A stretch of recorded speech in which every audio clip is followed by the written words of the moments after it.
I have 2 boxes at home. And this is just something that, I've had 6 kids. This is what it resorts to. And it can be a bad decision. It can have nothing to do with drugs, or it could have been a drug addict that caused it. Anything. I'm just telling you, you guys mean something to somebody.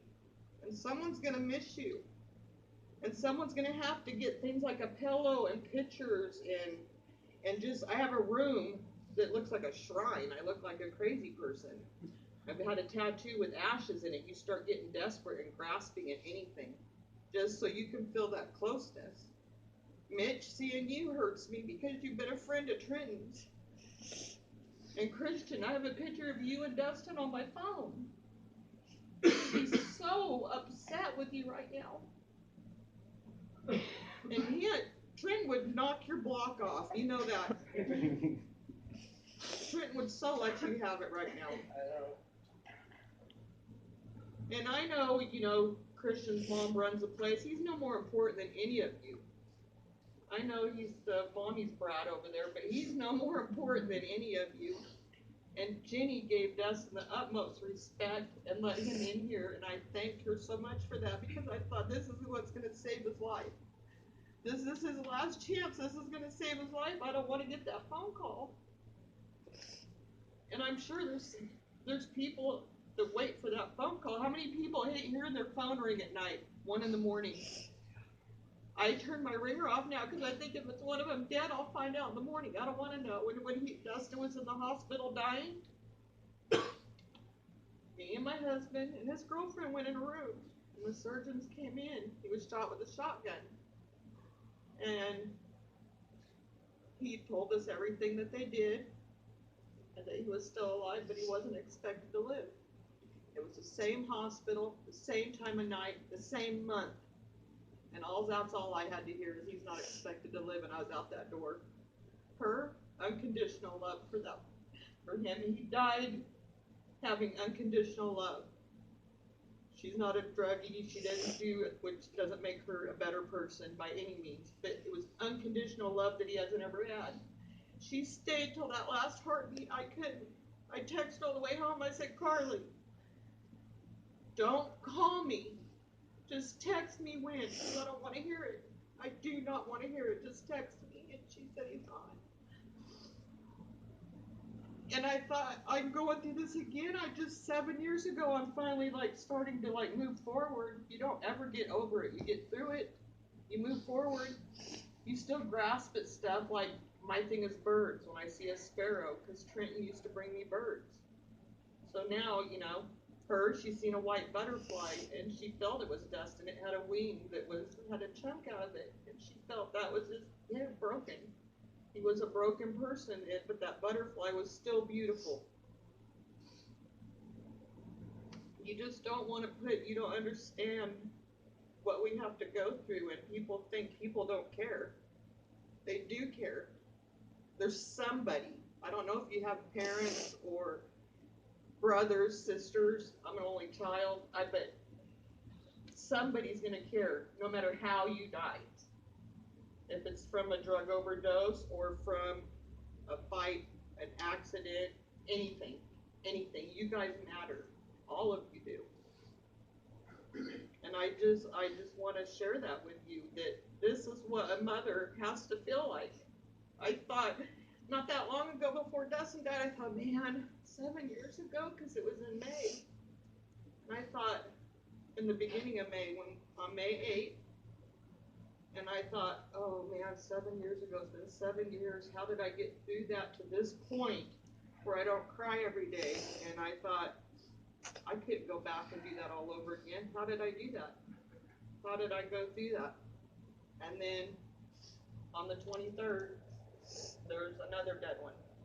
And it's just like, seriously, I have to go through this again? And this is just getting worse. I thought I was, I don't know, they're both 2 different children. You react different. Everybody thinks on Facebook, oh, you're so strong, you're doing so good, I can't believe you do this. I have to keep up I have to keep living. I have to. I'm not gonna. My boys would call me a pussy if I gave in.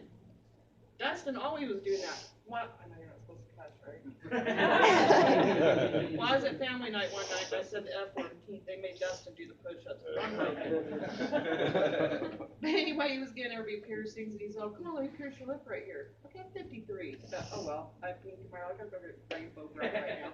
I don't care. I said, okay, because he kept saying, you're just a pussy. You just won't do it. You just, okay, I had to take his challenge every time. Because I have had 5 boys and they make you tough. You know, I'm not going to back down from one of my sons. I don't care about I've had 2 surgeries in my neck, my Achilles tendon, my back's a mess. I'm a mess. I don't care. I'm not backing down. Yeah, don't say the GD word. Oh, don't. You know, you'll get smacked for that. So I let him pierce the middle of my lip. I mean, could you do it any slower? He did that so slow, but I had to prove to him I could do it. I was tough enough. And later on, I mean, I was upset I couldn't get it out. I don't know if it was screwed on crooked, but it was crooked, and I have OCD, and that wasn't in that state. So I was kind of mad at him about that, but, you know, I mean, I know how many of you have been so desperate to get someone in a program that you are willing to do anything to get them in there. Dustin one time said, I'm not going in sober. I'm not. I'll go, but I'm not going sober. So what do me and my mom do? Here my mom's in her 70s. We love this kid and we want him off drugs, but we're driving him to a drug dealer. Because we're going to let him shoot up heroin in the car.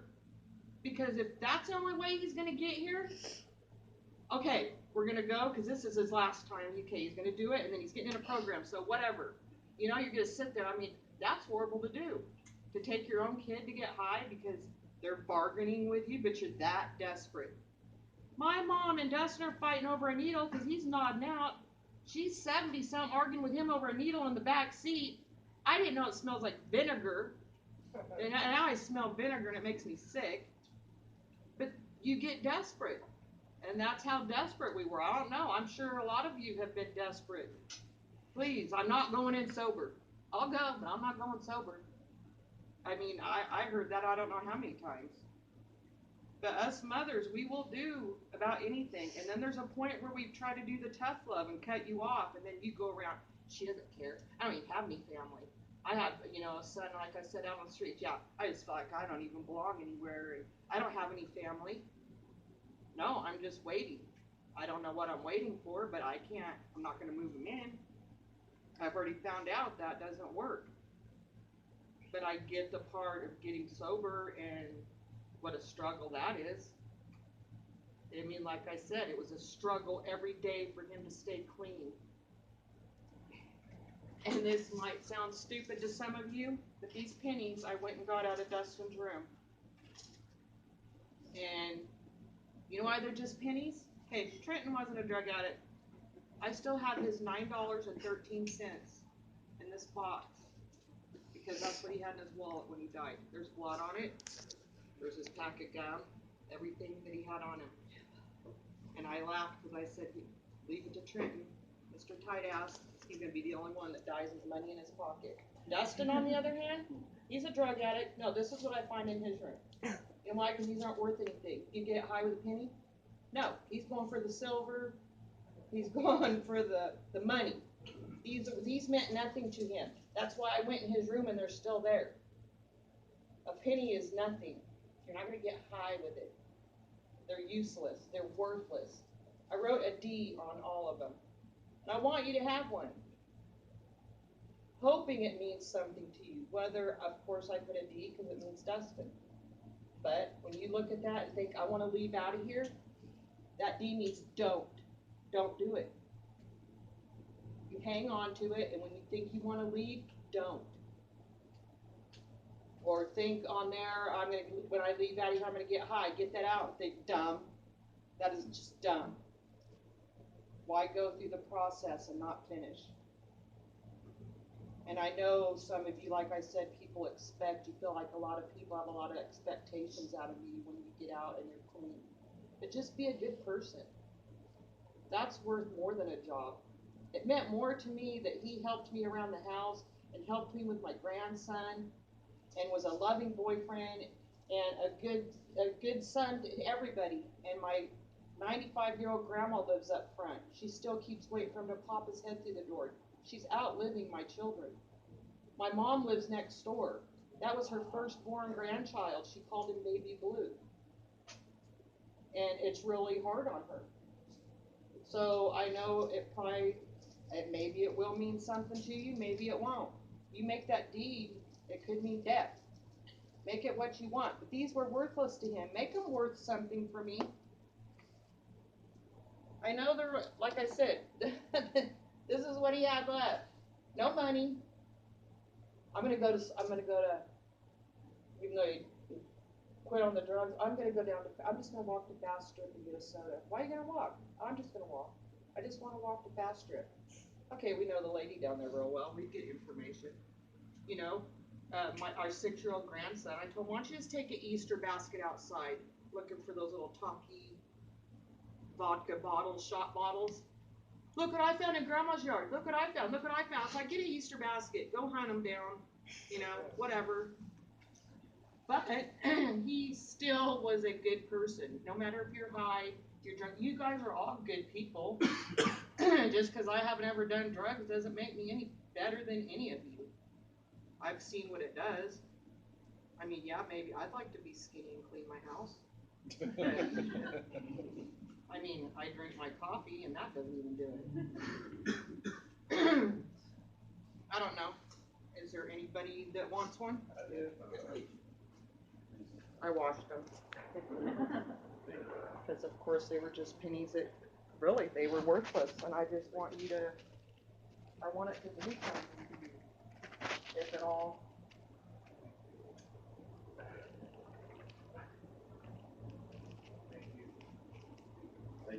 If anything, just do me that favor, maybe the penny worth something than a penny.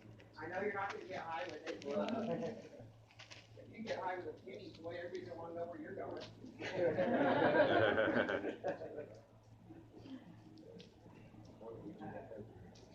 I appreciate it. Anything, just remember, just make that deed whatever you want. Yours is done, she's done.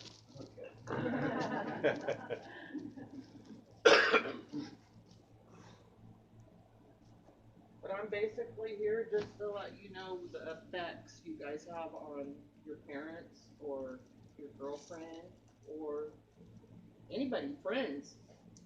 I mean, I didn't realize how many friends, you don't, like when he was here, his list, you can only have so many people, I think, on your visiting list. And a couple of them weren't even family members. Everybody wanted to be on Dustin's visiting list. Everybody, and right now we have our team Justice for Dustin. We're still rooting for Dustin. And every night we get on a page that's people that were shot by a gun and killed in the United States. And we light his candle. And he has over 2,000 candles in the last just 2 months lit. And I want him in the top 20 of the United States. And it's just something because I need that. You start grasping at stuff. I believe in all of you. I know you guys, it's not fun being a drug addict. Who wants to be labeled that? Her and Dustin would go in a store and get followed around. Because she doesn't look like a criminal. He does. Not to mention, he could have been her father. But I would go with Dustin, and it would make me so mad. I took him to Kohl's, and I said, because you're doing such a good job, and it's cold in the morning, and you're walking Tristan to the bus stop, I'm going to go buy you a new sweatshirt. Let's go to Kohl's. And he was all excited because he's a clothes whore like me and shoes and everything. And we go down to Kohl's and everybody's following us. Okay, it's making me mad. I'm not going to steal anything. I have my charge card. But because of Dustin, people are following us around. He waits till we get outside, though. First, the lady at the counter was rude. Then we go out to the car, and he points it out after the fact because he knows I have a big mouth. And he waits till we get in the car, and he says, yeah, that lady's standing out right there by the door. She walked all the way outside and watched us walk to the car. That made me so mad. He's all, I'm used to it. I'm just used to it. I said, well, I'm not. I'm not used to that, you know? Or going to where on Walmart. We're just waiting. Me and her are just waiting because every time they went to the Walmart, the new Walmart by our house, here they come, you know? And I used to tell Dustin, hey, let's just take the cart and start running. Let's just start running and zipping down the aisle so that the security has to like hustle up a little faster, you know? Just to make fun, I guess. If they're gonna follow us around, let's make them work for it.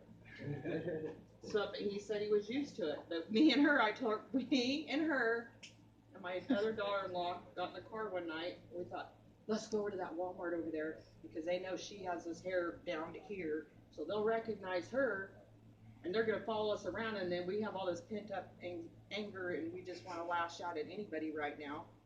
And we're going to yell at somebody at Walmart and tell them, what did you follow me? And we're just going to flip out. So we look horrible, and we're thinking that's even better because they're really judgmental in Rosedale. And so we go into Walmart. Not one person followed us. We were so disappointed. We went and got ice cream. She's all, this wasn't any fun.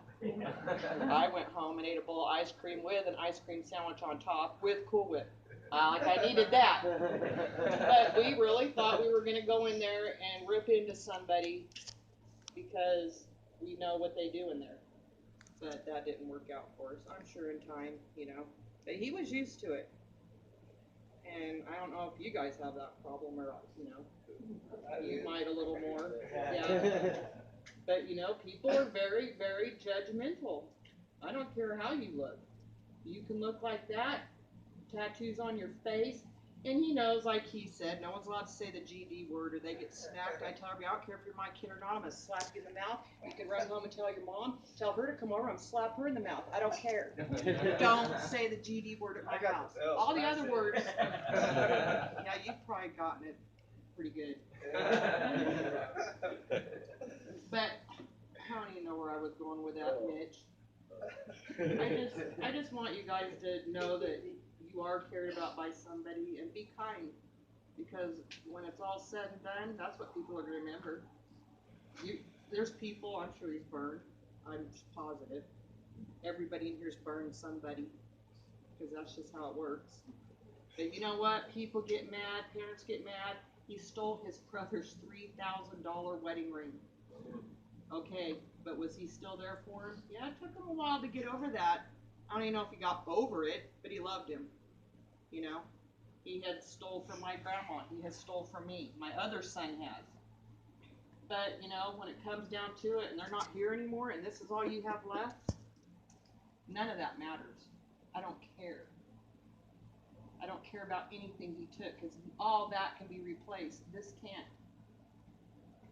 You know, and I have to explain to my 6-year-old, you know, why he's not going to get walked to school. And my dog is like suicidal. If she could kill herself, she would. She follows Carly to the car because she knows when Carly comes over, she relates Dustin to Carly. That was the side bitch. And Kitty was his main.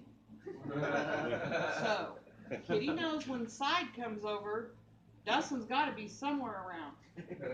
And last time she was crying because Kitty followed her all the way to the car and she didn't know and gets in. You know, and she gives her a chip and sends her back. I mean, even a dog's depressed. When Trenton died, he had a dog, and Trenton skateboarded, and that dog would sit on the sidewalk and wait. If he heard a skateboard, he'd look. He was looking for Trenton. You even affect animals. It's crazy. But I just hope you guys all do good, no matter what. He even went to a homeless.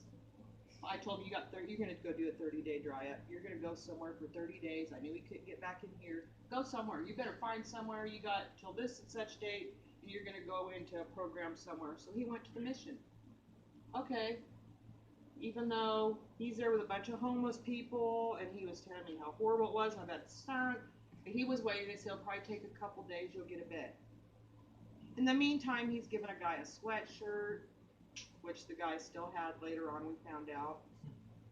A basketball down there that said, God save, what did it say? God save Dustin Johnson. God save Dustin Johnson. Even though he would go around and irritate me, I'm going to get 666 tattooed on me. I'm going to get a pentagram. He just used to make me so mad because he just knew how to push my buttons, is what it is. But, you know, He even made an impact at people at a homeless place in a positive way, even though he was there struggling. And he made it a month. He never did make it to a bed into the program. He waited that whole time. Then he started getting mad. They're not even drug testing me. I've been clean. I've been clean, and they're not even drug testing me. So, and that really started. So he was really excited when they first drug tested him. He finally waited. Here he's been clean, and nobody's drug testing you. What a bummer. So he finally got drug tested, and he was all happy. But he went the whole month. Finally, we told him he could come back home. I mean, shoot, that was probably worse than rehab. He had to stay with the homeless people the whole time. He just made himself busy. He was nice and kind to everybody, no matter how they looked, what they smelled like, anything. This one girl was nasty, kept saying, let's share a sleeping bag. Of course, he said, that's a no. But he was still nice. He was still kind. He worked in the kitchen. And he just tried to do what he did to make it go until he got back home. And I am so thankful. He wasn't even supposed to be living at home. My husband made that happen on accident. It backfired. So Dustin ended up getting to come home on that. I was like, well, the night Dustin moved all his stuff, and I said, well, that didn't work out too well, did it? Now he's living here. Yeah. But that was the best 10.5 months because we built a relationship, and him and Tristan, and I got to see the kinder part of him, and he got to have a loving relationship, and that was an honest one. I have so many memories crammed into that 11 months, more than 35 years, and he was gone a lot. He even lived in East LA, and I got a phone call one time. You need to get a Greyhound bus, get your son, and get him back home, because your next phone call is not going to be a good one. He was with a gang girl, and she tried to teach him. I mean, he's a stupid white boy. I said, he collects action figures. You're not changing him. I don't know what you guys are trying to do, but he's not going to toughen up like you guys. He is just going to be lagging you guys behind, you know, and he didn't do his part.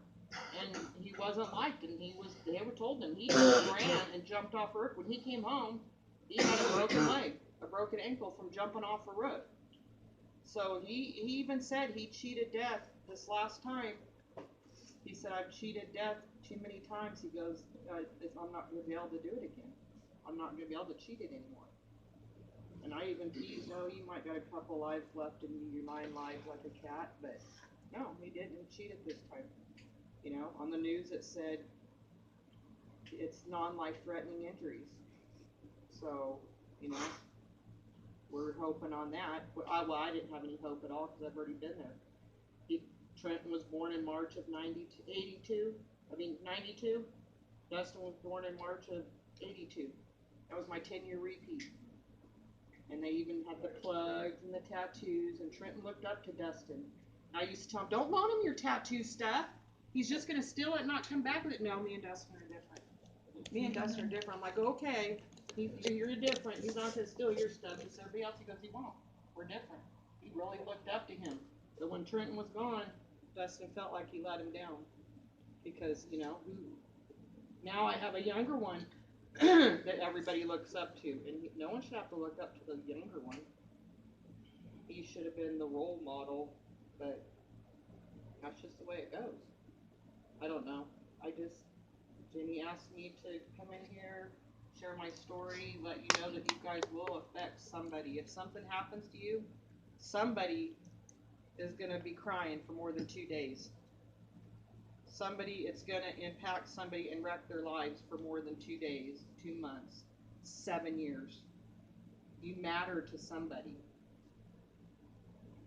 You matter to me enough to come here. I didn't want to. It made me nervous.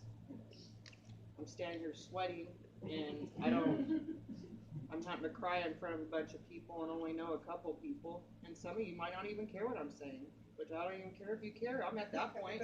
It's only been 2 months. I don't care who cares. But I love Jenny, and she does good for people, and she believes in people, and she gives her life doing this for everybody, and take advantage of it. I feel like there should be more programs. I mean, some of you are court ordered, so you don't even want to be here. I don't even want to be clean. I'm just court ordered and have to be here. You leave, you're going to jail. I don't know anybody's situation. I just know how it is. And I know some of you don't want to be here. But I would take advantage of it. Like I told him, it's better than sitting on a curb somewhere. You're in here sitting on a couch. I have no idea where my son's sitting right now, but I know where 2 of them are sitting, and it sucks. And I have 4 more kids that I have to worry about, and I turn my ringer off. And the first thing I do in the morning is I look on my phone and see if I have any messages. And I worry. And like I said, my grandma's 95 up front. Who's going to be the one that finds her dead in her house someday? I am. Or my grandson. Or my husband. But I mean, how she could only live so long. I just didn't think she was going to outlive my kids. So I just make your life count. At least be kind. And if you get clean, worry about staying clean and being kind. And everything else will fall into place if you get a job or if you end up just being a help to somebody. It doesn't necessarily. I didn't want him getting a paycheck. I mean, yeah, go get a job. Why do we don't want you to have a paycheck? Like she said, and who are you going to give that to? We didn't want him having money. I just showed you his money. He'd go do work for my grandma. If he had $10 on him, I'm going to go to Fast Trip. I want a soda. We have sodas in there. Well, I want an energy drink. Well, I want a Monster. Whatever, you know? So, I hope all of you do good. And if not, I hope you mean something. You know, you do something and you're kind to people and let people remember you for the person that you are, not for what you did. No one's remembering Dustin for what he's done.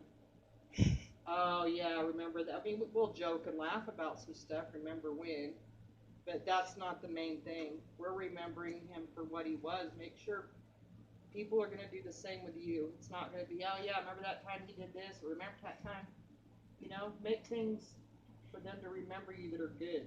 It's not about all the bad things you did. Once you're gone, nobody cares. Nobody cares about that. They're missing you because of all the good things, because there's plenty of good things in you. Anyway, I guess you guys can all have family night now. I used to love this. When Dustin went out of the program, I was like, great, now I don't get to go to family night. One-Eyed Jimmy just wrote me on Facebook. Remember One-Eyed Jimmy? Jimmy was in here talking, and I was having fun. It's family night. You know, you get to sit here and talk. And I just get in right with it. And Jimmy's all, yeah, man, things are all going bad. And you think things you like, everything's going good. And all of a sudden, bam, your eye's gone. I was like, wow, I bet that was an eye-opener. I've loved family night. And Jimmy just got a hold of me. Just wrote on Facebook a couple days ago, and he didn't know about Dustin. And that, like, I told him that depressed me so bad that I couldn't say, Dustin, One-Eyed Jimmy. He called and asked about you. Remember? Bam, my eye's gone. I remember, and Jimmy would come and pick Dustin up for meetings. I catch myself once say, Dustin, you know who's asking about you, or you know who this, or, you know, I wish, or I hope, I don't know, that they just know how loved, I know they were loved, but you guys make sure you do, just be kind. Everybody's so mean anymore. And I don't know, enjoy your family time. Those of you that have your family here. Because it's important. Someday you might not get family time. And then you guys get older and family time's different. So I will quit with that and everybody can enjoy their